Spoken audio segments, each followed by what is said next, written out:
making sure that works. Thank you TEKEX community for welcoming me here tonight, and Ed for inviting us to speak. For those of you who don't know me, I am Jenny Winspear. I am Chief Operating Officer of MyAnova. Thank you. I'm really not good with clickers, but we'll see how we go. I did a presentation last night and I kept clicking backwards instead of forwards, so hopefully this goes well. Is it that one? That one. Okay. Just get there. Also in the audience tonight is Leonie McCran. Gives way, Leonie. Leonie's CEO of MyAnova. So my background's in organisational psychology, and Leonie's background's actually in computer science. So those of you may know her as the CEO of Marble Advisory, which is our parent company and a change management firm, but she also works in the tech space. So that's what led us to MyAnova. Before that plays, just what I'm going to talk to you about today. I'm going to show you a video which gives you a kind of rundown of what MyAnova is overall, and then I'm going to talk to you about why is wellbeing important and why now. I'm going to show you a bit of the product and talk you through some of the product features, and then I'm going to close. So let me show you the video first of all.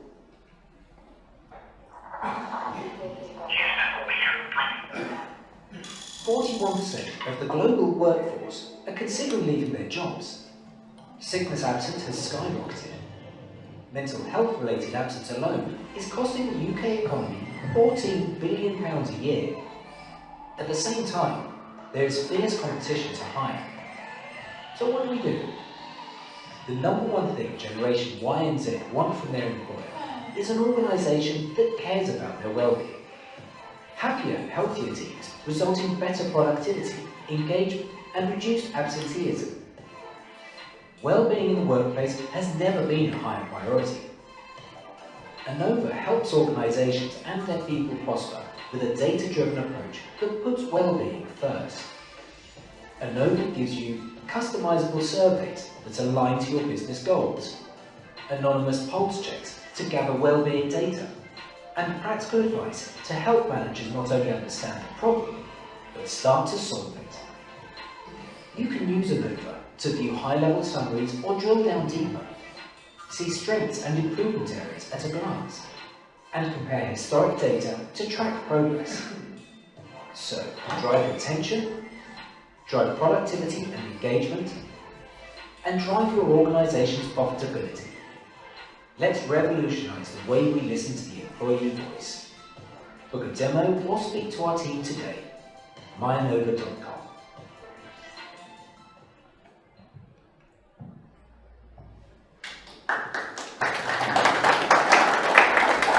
I'll just go ahead now, that does everything. So I want to talk to you about the rise of workplace wellbeing, because before the pandemic, the workplace wellbeing agenda was led by a handful of really forward-thinking companies. It was often thought of as a nice to have and certainly not essential to business operations, but then COVID hit. This accelerated the wellbeing agenda massively, and at the right time too. It woke people up to the impact that mental health and wellbeing can have on performance. In 2014, PwC compiled a return on investment analysis on the impact of creating a mentally healthy workplace. They found that on average, for every £1 spent on mental health initiatives, you could see a return on investment of £2.30.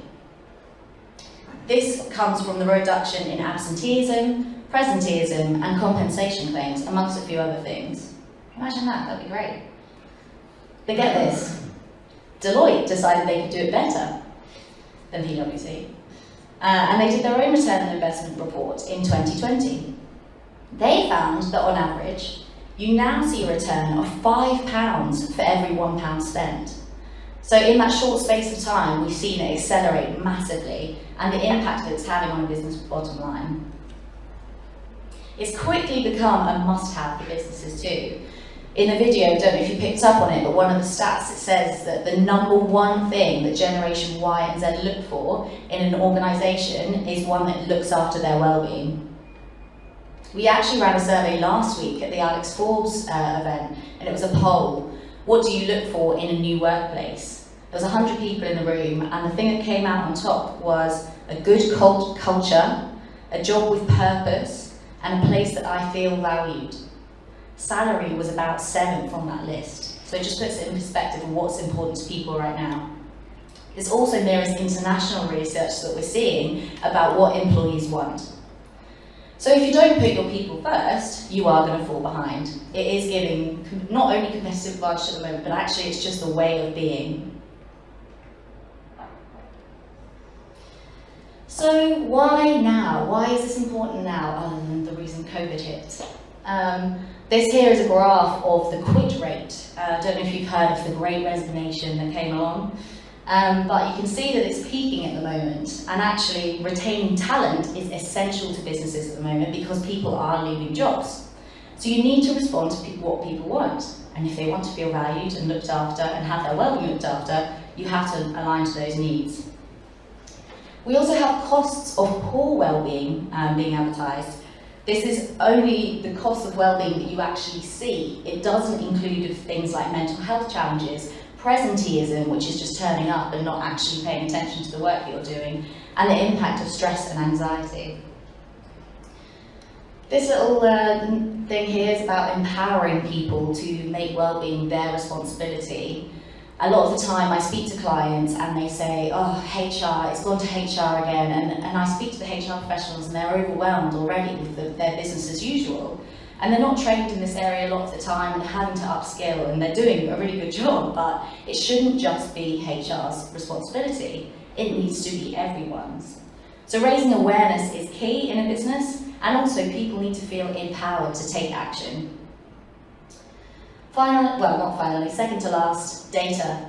Data is king. We live in a world where it's power to have data on your employees. So if we're reporting on everything else and getting data on everything else, why wouldn't we get it on how our workforce are feeling and thinking? Finally, I don't know if any of you have ever thought about B Corp certification, but this is the process of proving that you are an organisation that is transparent and ethical in your proceedings. There are a number of questions within the B Corp certification that ask about how are you measuring workforce health and well-being, what are you doing over your insurance-led programs that you can justify and give evidence to. So, on to MyAnova. What is it? Well, it's a software as a service platform and it measures well-being in the workplace. It does this through surveying employees and then presenting data back in a dashboard. It has bottom line measures, so things like productivity, engagement and retention, as well as well-being measures. But this helps to demonstrate the impact of well-being on things like productivity. So using the dashboard you can see, stress goes up, productivity goes down. It helps to make well-being not fluffy. It also then gives recommendations to managers on how to manage well-being in their teams. So it takes the data, the low scoring points and the high scoring points, and gives a recommendation for a manager on what to do to improve the data points that they're seeing. You can probably compare it to an employee engagement survey. That's usually what people are most familiar with. It collects data and provides it onto a dashboard. The differences with MyAnova though is that firstly, it puts well-being at the heart of good business. We know from looking at research that if you prioritise well-being, things like engagement and productivity will naturally follow. So why would you look at engagement as what you need to do an intervention on when actually you need to just look after your people and make them feel valued first? Secondly, it gives the immediate real-time recommendations to managers. It's not a survey that goes back to HR and people wait ages for the results and the action plans to come through. It actually presents that data and gives real-time actionable insights to managers to then use with their teams immediately.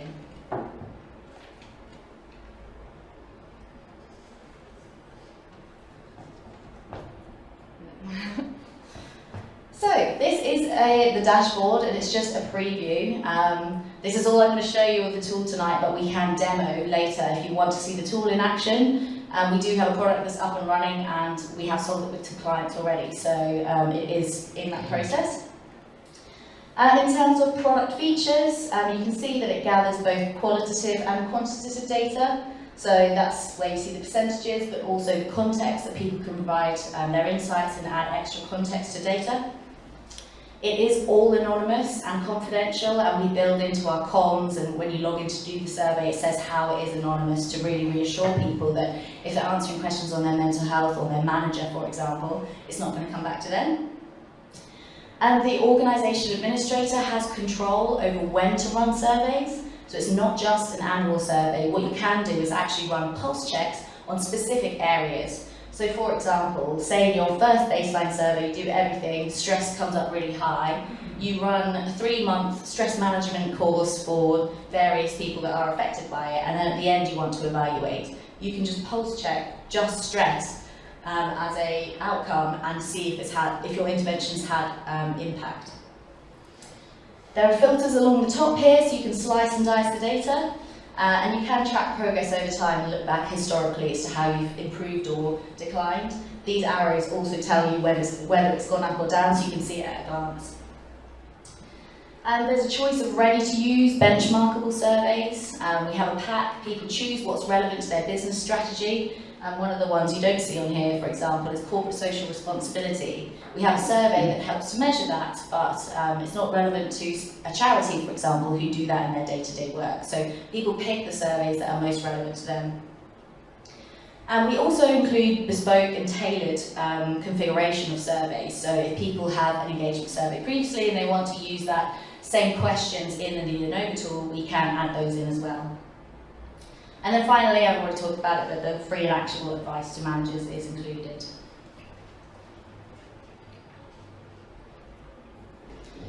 So, where are we now as a business? And I'll probably take us back to where we started.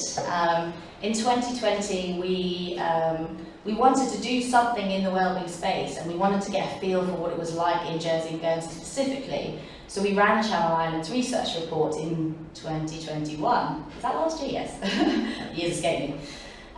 So we ran a research report. We did loads of research into what is wellbeing at work, and we built a picture that's more than just individual well-being. It's actually all the systems that affect your well-being within the workplace. So it doesn't just look at the self, it also looks at the team that you work within and the organisation that you work for. And we sent it out and shared it within our networks and had amazing responses. I think we had over 700 people answer the survey, which gave us really good quality data. And I then got really good at Excel, trying to analyse all that manually. But as Ed touched on before, it really helped us prove the process. We then ran 2 pilots with organisations in Jersey as well, which is not just the survey, but also includes consultancy and solutions that come out of it. So when you get the results, what do you actually do with them? And we supported 2 businesses to do that here in Jersey. And so at the moment, where we are now, we launched in May and had a very busy summer of business development and doing sales and getting marketing stuff out there. We are onboarding a number of new clients at the moment, which is a really good place to be in. We're planning for growth and scalability. Thinking about those organisations that have over 10,000 people, how are we going to use this tool with them, and what does that approach look like? We're doing a number of marketing activities. I did a podcast recently with Digital Jersey, which is one of those. I don't know if you've been to the airport recently, but you might have seen ANOVA branding there. So lots of marketing activities going on. We've got all of our socials set up, and we're trying to do a lot of thought leadership in this space, just to get the brand out there and to get people knowing that this is what we do. And finally, we've been doing a lot of BD with our Jersey network, and we're starting to talk to UK clients and resellers now across there. And as you all know, because you work in the tech space, feature improvements and upgrades is just a continuous thing. And I tell you our journey because it's important to share where we are, especially if you're in similar processes and where you are in the journey. I think it's key to kind of highlight this is the point we're at.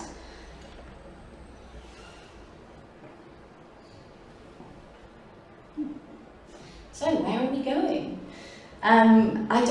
For any of you who actually work on new tech products, there's always new ideas. Oh, this could be really great, we should build this into a product, but you do have to scale yourself back sometimes and just think, right, we want to deliver, what's the crux of what we're delivering and where do we want to take it for there? So we have lots of plans for the future.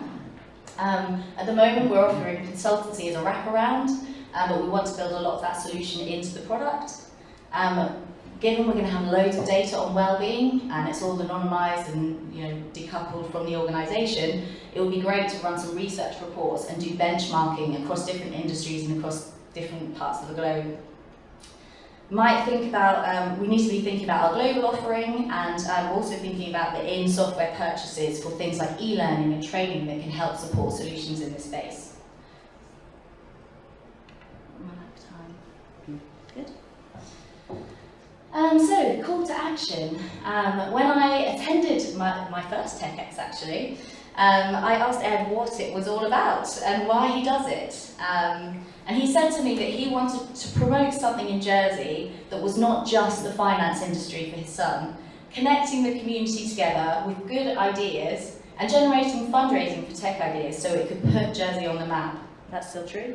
Yeah. And so I ask you, tech community, to support local and help us in our quest to take on the world. If you own a business, let's set up a demo. If you have business contacts you think could be interested in this solution, please connect us. If you know of any investors who want to be involved, please pass on our details. This tech community has been set up to put Jersey on the map for innovative solutions, and we want to be one of those success stories.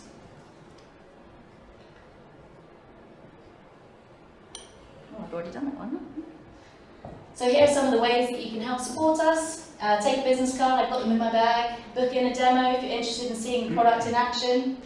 Follow us on LinkedIn, or me as well, because I tend to promote everything from Anova anyway.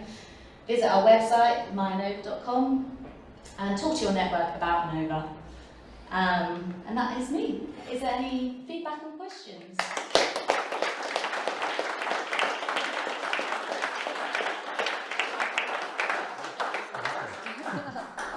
Thank you so much, Jenny. From my perspective, 2 or 3 years ago, we probably weren't using this nomenclature, this language about wellness and mental health, certainly in a commercial capacity. It's bad that we have to, but actually it's good. The conversation is out there.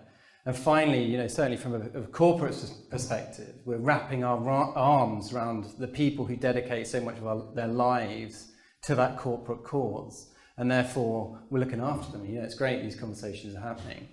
And certainly from Jenny and Anova's perspective, it's really easy to fire or shoot a silver bullet at solving that problem, but the human mind is a complex thing, and actually just understanding the data behind it first, I think is the right way for us to sort of analyse this. So, have we got any questions? I've got one, but we've got one right at the front here. Yeah, it was an interesting presentation, thanks. I'm curious. There are issues with surveys generally in terms of the answers that you get, however much you might assure people that they're confidential.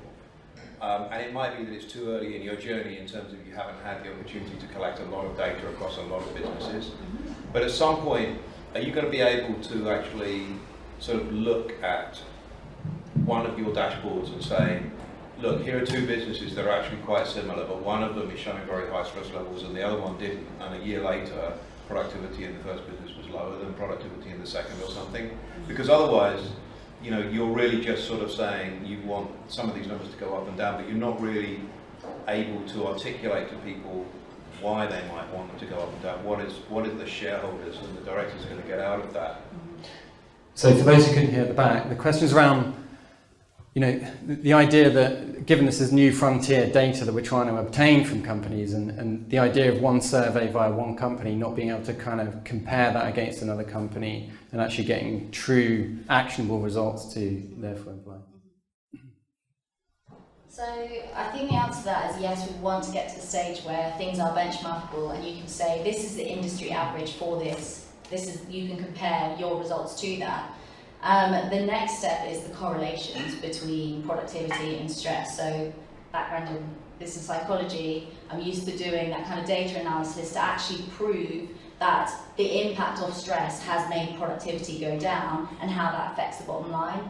And there's questions within the productivity scale, like I complete tasks on time. So once you have a good feeling of what that measure is and the questions within it, shareholders should easily be able to see, well, if they're not completing tasks on time, that is a bad thing for our business. And if we're seeing the correlations where yes, stress is going up and productivity is going down, we need to do something about stress. So that's absolutely where we want to get to, and it's improving the concept that wellbeing is not fluffy. That's one of our key things that we want to get out of this. So hopefully that answers. Awesome. Yeah, I mean the current sort of solutions, kind of fruit and yoga, right? Like, I've got nothing against fruit or yoga, but actually we've got to understand the data behind the problem first before we throw fruit and yoga at the solution. Yeah. We've got a question over here. Does this mic come off? Yeah, it does. I'm going to walk you over. Oh, you've got one. Even better. On one of your dashboards, you said it included actionable advice. Given the sensitivity of some of the issues that your product is helping to solve, where does that advice come from? Like, is that something that you're writing, or? Yeah. So I've been through every question and put my experience and background and knowledge of this space into those recommendations, but also done research of what that looks like as a manager of a team. So they're really written with respect of how am I going to have an impact on the people that I directly manage, and they're not groundbreaking, you know, they're not like, right, we need to change the full organisational policies because as a manager that's obviously not going to be actionable. They're more of a permission to act. A lot of people get to the manager space from technical skills and actually sometimes struggle with those people skills in terms of, you know, how do I show empathy and how do I recognise when someone is stressed. So those kind of insights are actually built into the tool. One of the examples is things that you need to look out for if someone is stressed. You know, have they reacted unusually to a problem that's come up? You know, have they blown off the handle and you don't think that's normal for them? So it's just teaching people and improving their capability of well-being at work and just giving permission, I think, in a simple, understandable way. Does that answer? Yes. Okay. Doing well so far. Anyone else? Any more questions before we wrap this up? Well done, Jenny. An awesome presentation.